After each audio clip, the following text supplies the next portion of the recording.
In this video, I'll be reviewing the hot pot element enclosure from BrewHardware.com. I'll be going over the install and my first impressions of it as I put it to work in my hot liquor tank. Coming up next.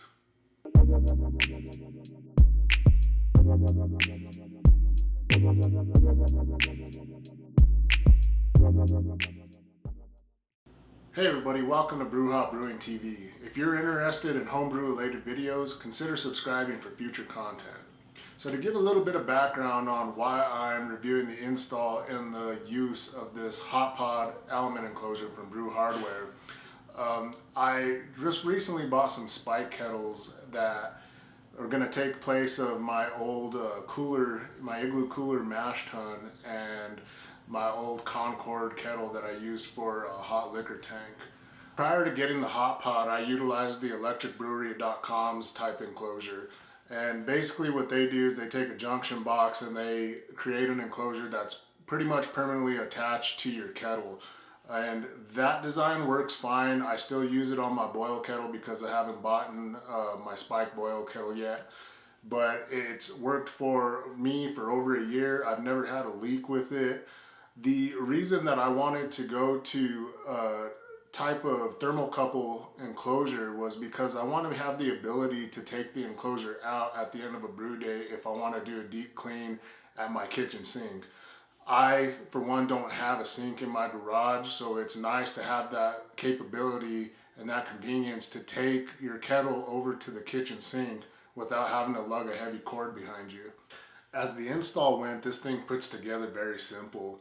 It screws onto any existing element really easily. It has an O-ring that comes with the install kit. You put a little bit of keg lube on that, tighten it up just to where it starts to snug up a little bit. And the instructions say to turn it about 1/8 of a turn and go tighten it up a little bit more from there because you don't want to rip out that washer that it comes out with. So, and that's about accurate for me. What I did, I tightened it up just to where it started to snug up, and then I turned it 1/8 of a turn more and leak tested it after that.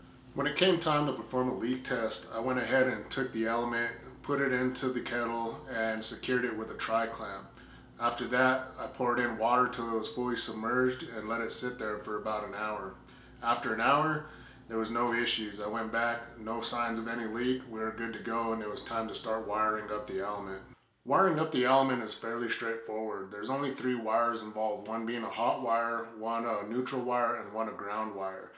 Now, I already had my previous wire from my old enclosure, so I was pretty much ready to go. But in case you need some information on where you could get these, I'll drop a link down in the description to where I got them from the electricbrewery.com. Note that your plug will depend on what type of brew controller you have, so just take note of that not all plugs might be the same. Just look at whatever your controller requires before you go and purchase anything that might not fit what you need. I started the wiring process by securing the ring terminals to the wires and making sure that they're nice and tight. After crimping the ring terminals in place, I went ahead and secured the ground wire onto its location on the shell of the enclosure itself. After that, I went ahead and screwed the other wires into the element itself.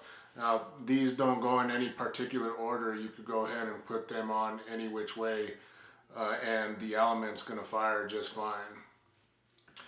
Once I had the element wires screwed in, it was time to bend the terminals back so that they would have enough room for the enclosure to slide over and secure. Once the terminal rings were bent back into place, it was time to slide the enclosure over and secure. After that, I was able to tighten up the wire grip and we were ready to go. Through one test run and one brew day, so far the hot pot has ran flawlessly in my hot liquor tank.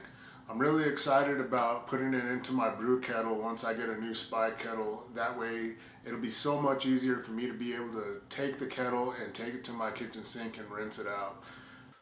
So my final feedback on the hot pot is I definitely recommend it for anybody that's in my type of situation where they already have an element that they're happy with, it's in good condition, they don't want to get rid of it. And they also want the capability of being able to pull it out of the kettle whenever they need to. I think it's going to do well for me. I know there's other options out there. I know that Spike makes their own element that's already set up for the tri-clamp fittings, but again, I already had this element and I didn't really feel the need to go buy a new one. So I mean, obviously when you're in this hobby with as much cool stuff that's out there, you don't want to be spending money on elements if you could help it. So with that being said, if anybody has any questions or comments, please leave them down below and I'll get back to you with the best answer that I can. Again, if anybody is interested in future homebrew related videos, don't forget to subscribe, and I hope to see you soon.